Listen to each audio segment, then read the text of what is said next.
lupa subscribe, like, dan komen. Dan jangan lupa klik lonceng notifikasinya. Santuy. Perkenalkan, nama saya Ahmad Fadil Fauji dari kelompok pertama. Perkenalkan, nama saya Anita Justina dari kelompok 1. Saya Anissa Brelita. Nama saya Tita Nuryanti. Saya Tia Septiana. Perkenalkan, nama saya Ekarin Susilowati. Perkenalkan, nama saya Ridwan dari kelas manajemen Sabtu. Perkenalkan, nama saya Yuda Kusuma Sumadi.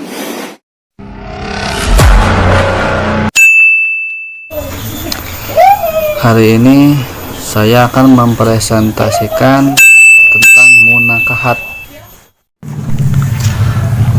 Pengertian munakahat.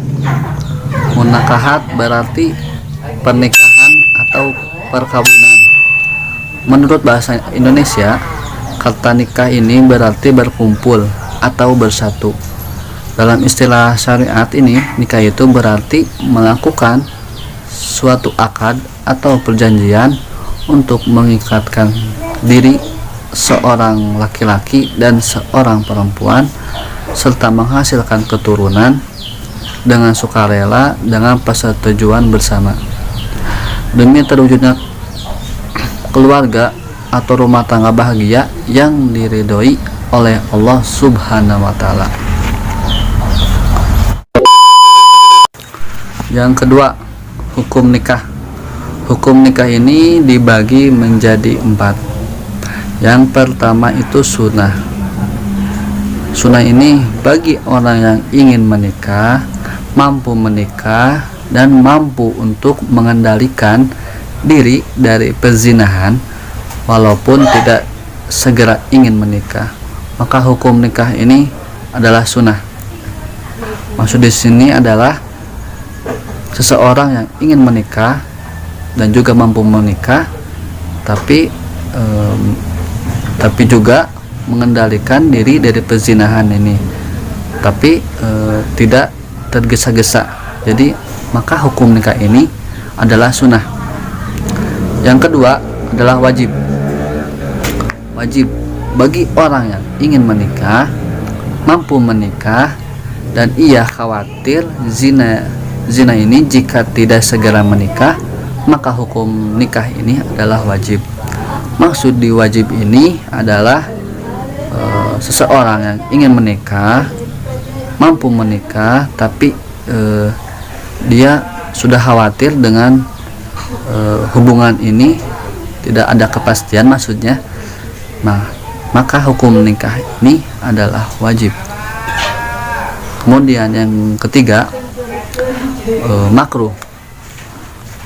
Makruh ini bagi orang yang ingin menikah tetapi belum mampu menafkahi terhadap istri dan anak-anaknya, maka hukum nikah ini adalah wajib. Jadi maksud di makruh ini, seseorang yang ingin menikah tetapi belum mampu menafkahi istri dan keluarganya dan juga anak-anaknya, maka disebut hukumnya makruh. Kemudian yang terakhir, haram. Bagi orang yang bermaksud menyakiti wanita yang ia akan dinikahi, maka hukumnya maksud haram ini. Jadi apabila Anda sudah menikah tetapi niat Anda ingin menyakiti wanita ini atau tersebut, berarti hukum nikah ini adalah haram.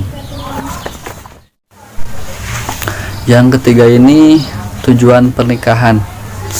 Tujuan pernikahan ini ada dalam surat Ar-Rum ayat 21. Oke, kita simak ya.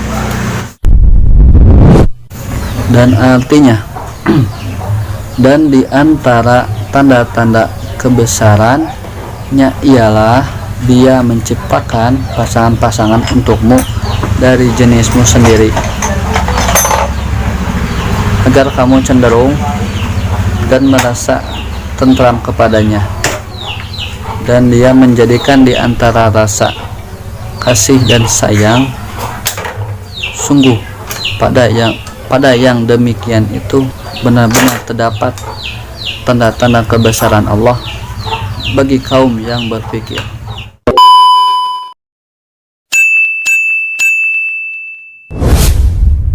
Kelompok 1 akan memaparkan mengenai rukun nikah.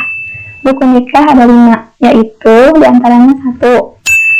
Adanya calon suami, yang kedua adanya calon istri, yang ketiga adanya wali nikah, yang keempat adanya 2 orang saksi, yang kelima adanya akad nikah, yaitu pengucapan ijab qabul. Nah, yang pertama, rukun nikah yang pertama yaitu adanya calon suami. Syaratnya apa saja? Yang pertama, laki-laki yang sudah berusia dewasa, yakni 19 tahun ke atas. Kemudian yang kedua, beragama Islam. Yang ketiga, tidak dipaksa atau terpaksa, contohnya seperti dinikahkan atau dijodohkan dengan kedua orang tuanya masing-masing. Kemudian yang keempat, tidak sedang dalam ihram haji atau umroh. Yang kelima, bukan mahram dari calon istrinya. Kemudian rukun nikah yang kedua, yaitu adanya calon istri. Syaratnya apa saja? Di antaranya yaitu yang pertama, wanita yang sudah cukup umur, yaitu 16 tahun ke atas. Yang kedua, tidak dalam ikatan pernikahan dengan orang lain. Yang ketiga, tidak sedang dalam keadaan ihram haji atau umroh. Yang keempat, bukan mahram bagi calon suaminya. Dan yang kelima, tidak dalam keadaan masa iddah atau masa tunggu setelah ditinggal meninggal oleh suaminya atau telah bercerai dengan suaminya. Kemudian rukun nikah yang ketiga yaitu adanya wali nikah. Wali nikah adalah seseorang yang menikahkan mempelai wanita dengan mempelai pria. Nah, wali nikah ini ada 2, yaitu wali nasab dan wali hakim. Apa itu wali nasab? Wali nasab adalah wali yang ada ikatan darah dengan mempelai wanita yang akan menikahkan. Kemudian wali hakim adalah kepala negara yang beragama Islam. Kemudian yang keempat ada 2 orang saksi. Nah, yaitu saksi antara mempelai wanita dan saksi dari mempelai pria. Kemudian yang terakhir, rukun nikah yang terakhir yaitu ada akad nikah, yaitu pengucapan ijab qabul. Ijab qabul itu apa? Ijab adalah ucapan dari pihak mempelai wanita sebagai penyerahan kepada mempelai pria.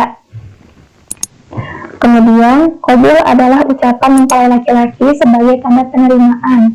Penerimaan apa? Penerimaan mempelai wanita yang telah diserahkan oleh walinya untuk dinikahkan kepada mempelai pria tersebut.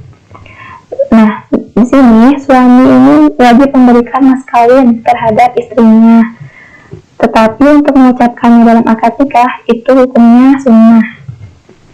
Kemudian suruhan untuk memberikan mas kawin terdapat dalam Al-Quran surat An-Nisa ayat 4.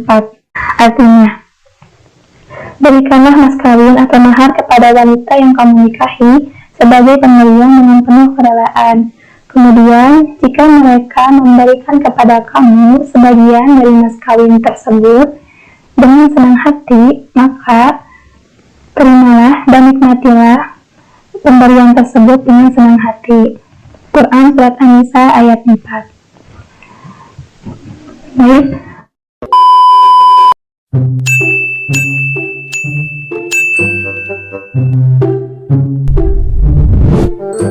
Akan melanjutkan materi mengenai mahram. Mahram secara bahasa artinya yang diharamkan. Sedangkan dalam ilmu fikih artinya seseorang yang haram untuk dinikahi. Adapun beberapa penyebab seseorang haram untuk dinikahi. Yang pertama adalah golongan wanita yang haram untuk dinikahi karena keturunan. Seperti 1. Ibu kandung dan seterusnya ke atas. Contohnya nenek dari ibu dan nenek dari ayah. Yang kedua, anak perempuan kandung dan seterusnya ke bawah. Seperti cucu dan seterusnya. Yang ketiga, saudara perempuan sekandung, sebapak atau seibu. Yang keempat, saudara perempuan dari bapak. Yang kelima, saudara perempuan dari ibu. Yang keenam, anak perempuan dari saudara laki-laki dan seterusnya ke bawah. dan yang terakhir anak perempuan dari saudara perempuan, dan seterusnya ke bawah. Dan yang kedua, golongan wanita yang haram untuk dinikahi karena hubungan ASI, yaitu ibu yang menyusui dan saudara perempuan yang seasi. Lalu yang ketiga, golongan wanita yang haram untuk dinikahi karena hubungan perkawinan, seperti 1. Ibu dari istri atau mertua. Yang kedua, anak tiri atau anak dari istri dengan suami lain apabila suami telah berkumpul dengan ibunya. Yang ketiga, ibu tiri atau istri dari ayah, baik yang sudah dicerai atau belum, seperti yang tertera pada Quran Surat An-Nisa ayat 22 yang artinya, dan janganlah kamu menikahi perempuan-perempuan yang telah dinikahi oleh ayahmu, kecuali kejadian pada masa yang telah lampau. Sungguh, perbuatan itu sangat keji dan dibenci Allah, dan seburuk-buruk jalan yang ditempuh. Lalu yang keempat, menantu atau istri dari anak laki-laki, baik yang sudah dicerai atau belum. Dan yang terakhir, golongan wanita yang haram dinikahi karena pertalian mahram dengan istri. Misalnya, haram melakukan poligami atau memperistri sekaligus, melakukan poligami terhadap 2 orang bersaudara, terhadap seorang perempuan dengan bibinya, dan terhadap seorang perempuan dengan keponakannya. Sekian materi dari mahram.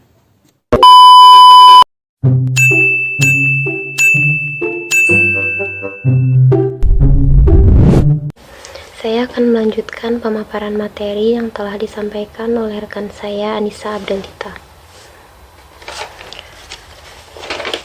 yaitu tentang kewajiban suami dan istri. Pada dasarnya, dalam menjalani kehidupan pernikahan, seorang suami dan istri memiliki kewajiban masing-masing. Adapun beberapa kewajiban tersebut adalah sebagai berikut. Yang pertama, kewajiban seorang suami, yaitu memberi nafkah yang sesuai dengan kemampuan yang diusahakan secara maksimal. Yang kedua, memimpin serta membimbing istri dan anak-anak agar menjadi orang yang berguna dalam keluarga, agama, masyarakat, bangsa, serta negara. Yang ketiga, bergaul dengan istri dengan baik atau makruh. Yang keempat, membantu istri dalam tugas sehari-hari, terutama dalam mengasuh dan mendidik anak agar menjadi anak yang soleh. Yang selanjutnya yaitu kewajiban istri. Yang pertama yaitu taat kepada suami dalam batas-batas yang sesuai dengan ajaran agama Islam. Yang kedua, memelihara diri serta kehormatan dan harta benda suami. Yang ketiga, membantu suami dalam memimpin kesejahteraan dan keselamatan keluarga. Yang keempat, memberi dan menghormati pemberian suami walaupun sedikit, serta mencukupkan nafkah yang diberikan suami. Yang kelima, hormat dan sopan kepada suami dan keluarganya. Yang keenam, memelihara, mengasuh, dan mendidik anak agar menjadi anak yang soleh. Sekian materi dari saya.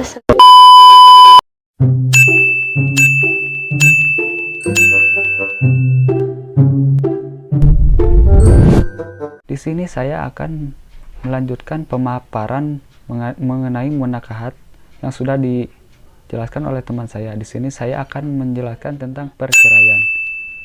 Perceraian berarti pemutusan ikatan perkawinan antara suami dan istri. Sebab terjadi perceraian adalah perselisihan atau pertengkaran suami istri yang sudah tidak dapat didamaikan lagi. Walaupun sudah didatangkan hakim atau juru damai dari pihak suami dan pihak istri.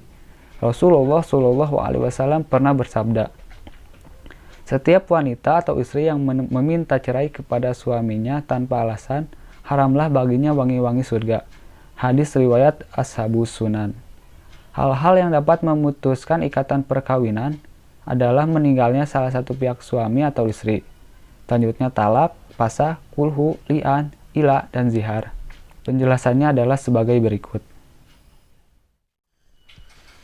Yang pertama, talak. Talak berarti melepaskan ikatan perkawinan dengan mengucapkan secara sukarela ucapan talak dari pihak suami kepada istrinya.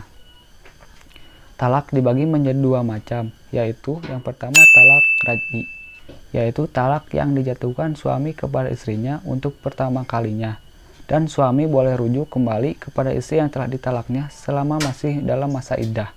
Yang kedua, talak ba'in, yaitu talak yang suami tidak boleh rujuk kembali kepada istri yang ditalaknya itu, melainkan harus dengan akad nikah baru. Selain akad nikah, biasanya mengucapkan ta'li talak, yaitu talak yang digantungkan dengan sesuatu atau syarat atau perjanjian. Misalnya, suami berkata kepada istrinya, "Bila selama 3 bulan berturut-turut saya tidak memberi nafkah kepada engkau, berarti saya telah menalak engkau."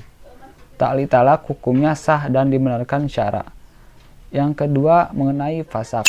Fasakh adalah pembatalan pernikahan antara suami istri karena sebab-sebab tertentu. Fasakh dilakukan oleh hakim agama karena adanya pengaduan dari istri atau suami dengan alasan yang dapat dibenarkan. Akibat perceraian dengan fasakh, suami tidak boleh rujuk kepada bekas istrinya. Berbeda dengan hulu, fasakh tidak mengaruhi bilangan talak. Artinya, walaupun fasakh dilakukan lebih dari 3 kali, bekas suami istri itu boleh menikah kembali tanpa bekas istrinya harus menikah dulu dengan laki-laki lain. Sekian pemaparan dari saya.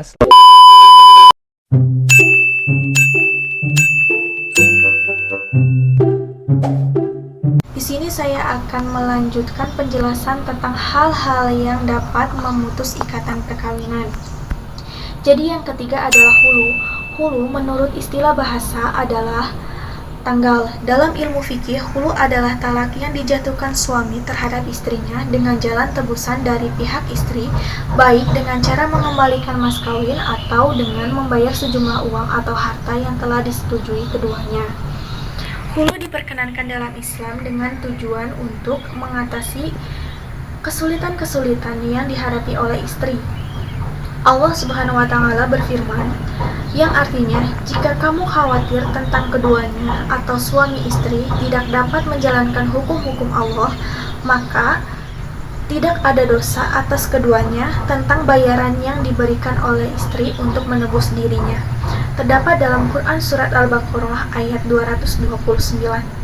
Akibat perceraian dengan cara hulu, suami tidak dapat rujuk dengan bekas istrinya walaupun masih dalam masa iddah. Berbeda dengan fasakh, hulu dapat mempengaruhi bilangan talak. Artinya, kalau sudah 3 kali dianggap 3 kali talak atau talak ba'in kubro, sehingga suami tidak dapat rujuk kembali dengan bekas istrinya sebelum bekas istrinya itu menikah dengan laki-laki lain, bercerai, dan habis masa iddahnya. Yang keempat adalah li'an. Li'an adalah sumpah suami yang menuduh istrinya melakukan zina, atau karena suami tidak dapat mengajukan 4 orang saksi yang melihat istrinya berzina.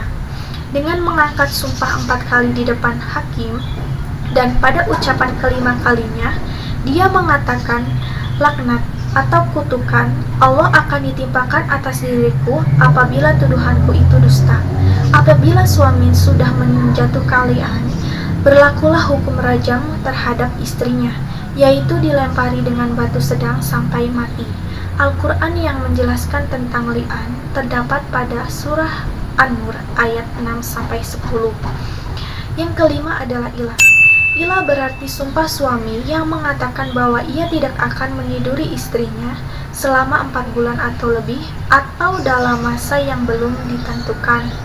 Jika sebelum 4 bulan dia kembali kepada istrinya dengan baik, maka dia diwajibkan membayar denda sumpah atau kafarat.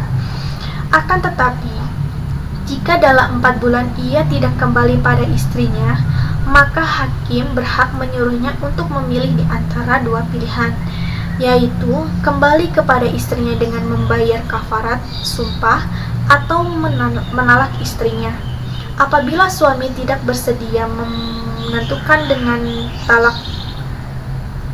dengan pilihannya, Maka hakim memutuskan bahwa suami telah menalak istrinya dengan talak bain subro, sehingga ia tidak dapat rujuk lagi.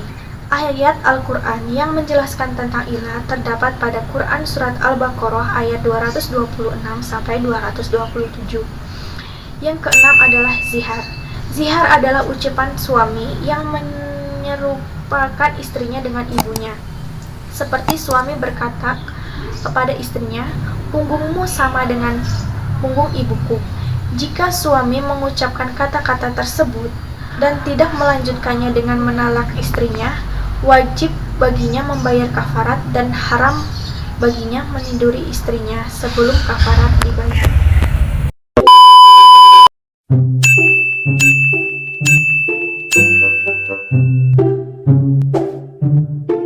Di sini saya akan melanjutkan pemaparan materi mengenai munakahat, dan yang saya akan paparkan di sini adalah poin ke-8 mengenai iddah.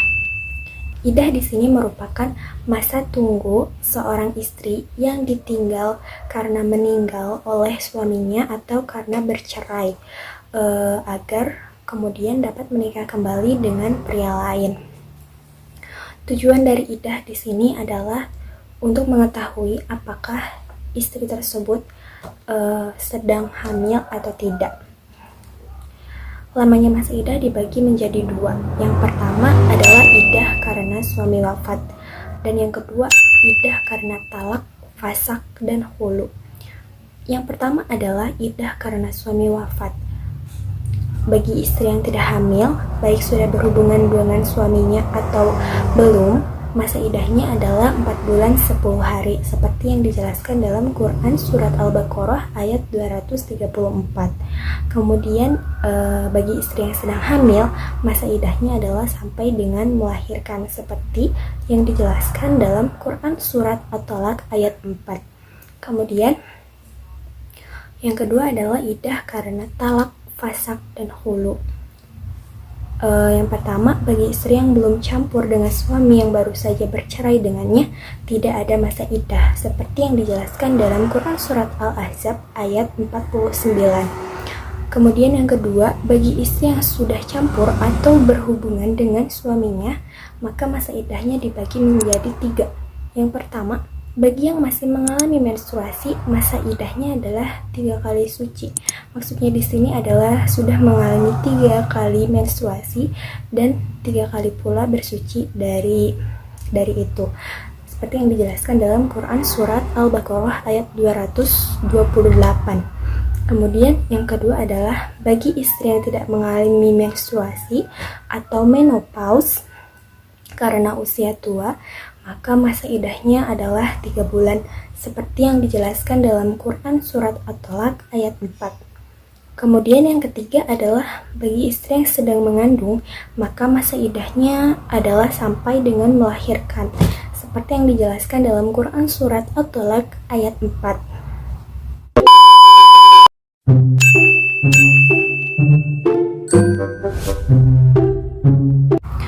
Kemudian poin yang ke-9, pembahasan mengenai rujuk. Rujuk di sini berarti kembali, yaitu kembalinya suami kepada istri dengan ikatan nikah sebagaimana semula selama istrinya masih dalam masa iddah raj'iyah.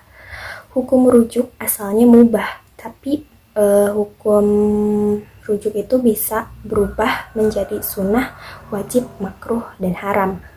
Yang pertama, rujuk dapat berubah menjadi sunnah apabila rujuknya kepada istri dengan niat karena Allah dan akan memperbaiki rumah tangga dengan baik ke depannya. Kemudian yang kedua, rujuk bisa berubah menjadi wajib bagi suami yang mentalak seorang istrinya, sedangkan sebelum mentalaknya ia belum menyempurnakan pembagian waktunya. Maksudnya di sini adalah waktu untuk talaknya. Kemudian yang ketiga, makruh atau dibenci. Rujuk dapat berubah menjadi makruh apabila meneruskan perceraian itu lebih bermanfaat daripada rujuk kembali. Kemudian yang keempat, rujuk dapat berubah menjadi haram apabila maksud rujuknya suami adalah untuk menyakiti istri atau untuk mendurhakai Allah Subhanahu wa Ta'ala. Kemudian rukun rujuk ada 4 macam. Yang pertama, istri yang sudah bercampur atau berhubungan dengan suaminya dan masih berada dalam masa iddah raj'iyah. Masa iddah raj'iyah itu di sini adalah talak suami, yaitu talak 1 dan 2, namun dan masih bisa kembali rujuk selama masa iddah gitu. Kemudian yang kedua, keinginan rujuk suami atas kehendak sendiri, jadi nggak ada paksaan dari siapapun untuk rujuk kembali dengan istrinya. Kemudian yang ketiga, adanya 2 orang saksi, yaitu 2 orang laki-laki yang adil seperti yang dijelaskan dalam Quran surat At-Tolak ayat 2. Kemudian yang terakhir, keempat, adalah adanya sigat atau ucapan rujuk. Misalnya suami berkata kepada istri yang diceraikannya selama masih berada dalam masa iddah raj'iyah, "Saya akan rujuk kepada engkau." Seperti itu.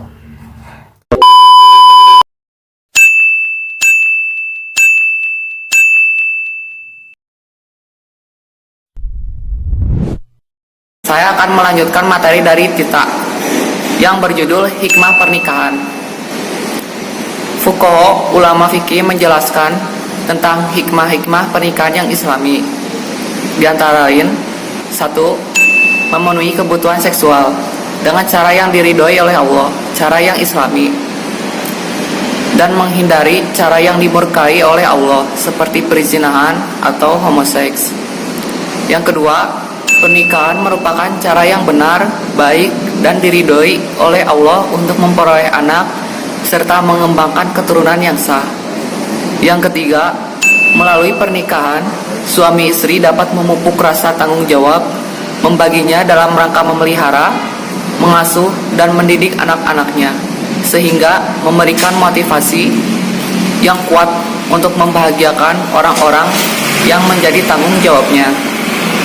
Yang keempat, menjalin hubungan silaturahmi antara keluarga suami dan keluarga istri, sehingga sesama mereka saling menolong dalam kebaikan dan ketakwaan serta tidak tolong-menolong dalam dosa dan permusuhan.